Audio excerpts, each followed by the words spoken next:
أنا بشكركم على الحضور، بشكر كل الحضور، وبشكر طبعا السادة المنصة بالاسم واحد واحد، بس الأسماء اتقالت كتير فمش هعيدها تاني النهارده. أنا بس وأنا قاعدة النهارده افتكرت حاجة يعني حصلت بخصوص المدرسة دي. احنا بنبني مدارس كتير، دي المدرسة رقم 15 احنا بنبنيها، احنا دلوقتي صارفين تقريبا 45 مليون جنيه على بناء المدارس. طموحنا اللي احنا خلال سنتين نكون بنينا 100 مدرسة. بس بالتحديد المدرسة دي لما اتبنت قد حصلت فيها مصادفة غريبة شوية. أنا كلمني الصبح اللي هو حسين الطاهر، وهو بيكلمني على التبرع بالأرض. هو تقريبا كان بيترجانا إن احنا نبني المدرسة، واحنا كان عندنا خطة لبناء مدارس في محافظات كتيرة، واحنا الحقيقة عندنا أراضي كتير في يعني متاحة للبناء، يعني الحقيقة مصر ما فيهاش مشكلة أراضي ولا حاجة حسب ما احنا شايفين. بس الغريبة اللي حصل ان انا قفلت معاه التليفون وانا بقول له والله يعني انا بشكرك وشايفه ان قد انت مهتم، وانا هحاول على قد ما اقدر ان انا ازنقها في الخطه السنه دي، ويمكن بقى السنه الجايه لو ما قدرناش. انا قفلت السكه معاه ما كملتش ربع ساعه وجالي تليفون تاني على ان مملكه البحرين عايزه تبني مدرسه في جمهوريه مصر العربيه. يعني المصادفه دي خلتني اقول طب يمكن هو بقى نصيبهم، يعني ما خلناش رحنا للمدارس ثانيه ولا الخطه بتاعتنا، فكانت نصيبهم ان سبحان الله المكالمتين جولي ورا بعض في اقل من نص ساعه. يعني بالصدفه قلت احكي لكم القصه دي. انا بس حابه اقول لكم كمان انتوا كتير شايفين الاعلان بتاعت مصر الخير اليومين دول بتوع الاكل ولا التعليم. واحنا الحقيقه يعني لما قلنا الاكل والتعليم قلناه لان احنا قاصدين، احنا ما بنقولش عشان تقولوا الاكل احسن ولا التعليم احسن، بس عشان نقول للناس كلها ان الاكل دلوقتي زي التعليم بالظبط. احنا لازم نهتم بالتعليم زي ما احنا بنهتم من اكل الناس. مصر الخير بتهتم ان احنا نعمل مركزات رمضان ومش عارفه موائد الرحمن وكل ما اللي انتوا عارفينه، لكن كمان شايفين ان الاكل بالظبط زي التعليم. عشان كده كان يهمنا ان احنا نتيح فرص التعليم. احنا بنتيح فرص التعليم مش بس من خلال بنى المدارس، لان تقيل علينا بنى المدارس، والأمنية التعليمية مشكورة بتسند معانا وبتسند التربية والتعليم نفس الحكاية، بس الحكاية مكلفة قوي. فعشان كده احنا عندنا نماذج تانية للإتاحة. في الآخر هدفنا اللي احنا ميبقاش فيه طفل في مصر على ايدينا ولا على ايدين غيرنا يبقى بيتولد ويقعد 4 سنين في البيت وبعد ال4 سنين لازم يبقى عنده مكان. فده الحلم اللي احنا بنسعى عليه جميعا.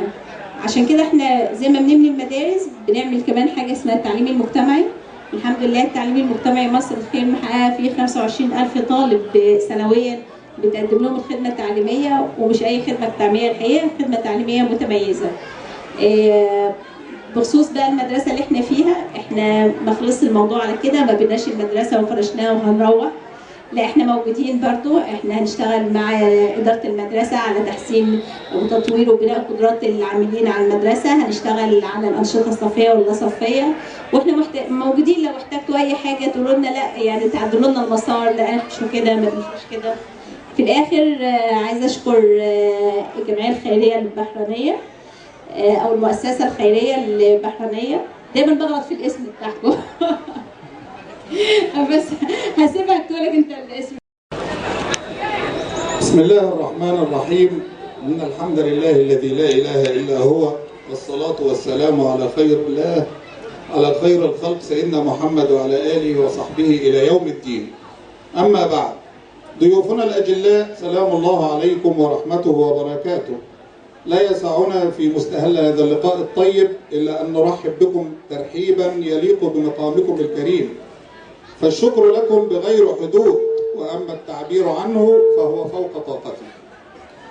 حضرة صاحب السعادة الدكتور مصطفى السيد رئيس مجلس أمناء المؤسسة الخيرية الملكية البحرينية، سعادة الدكتور المحافظ الذي طال انتظاره الدكتور رضا عبد السلام محافظ الشرقية، سعادة الدكتورة نشوى أيوب رئيس قطاع التعليم بمؤسسة مصر الخير، سعادة اللواء يسري عبد الله رئيس الهيئة العامة للأبنية التعليمية، سعادة الدكتور محمد حسام الدين وكيل وزارة التربية والتعليم بالشرقية، سعادة اللواء يعقوب إمام سكرتير عام محافظة الشرقية، السادة الحضور، الضيوف الكرام من دولة البحرين، السادة الحضور، السلام عليكم ورحمة الله وبركاته. عمل من روائع العقل جئناه بعلم ولم نجئه ارتجالا. فهنيئا لقريتنا جيلا بعد جيل بما قدمتموه لإنجاز هذا المشروع العظيم. وأسأل الله عز وجل أن يتقبل هذا القربان من والدي رحمه الله ومن كل من ساهم في هذا الصرح العظيم، وعلى رأسهم السادة مملكة البحرين ملكا وحكومة وشعبا، والسادة مؤسسة مصر الخير، وكل من ساهم، وأن يجعله في ميزان حسناتكم جميعا يوم لا ينفع مال ولا بنون إلا من أتى الله بقلب سليم. نسأل الله أن يتقبل منا ومنكم صالح الأعمال، وأن تكون خالصة لوجه الله الكريم. ربنا لا تزغ قلوبنا بعد إذ هديتنا، وهب لنا من لدنك رحمة إنك أنت الوهاب. والسلام عليكم ورحمة الله وبركاته.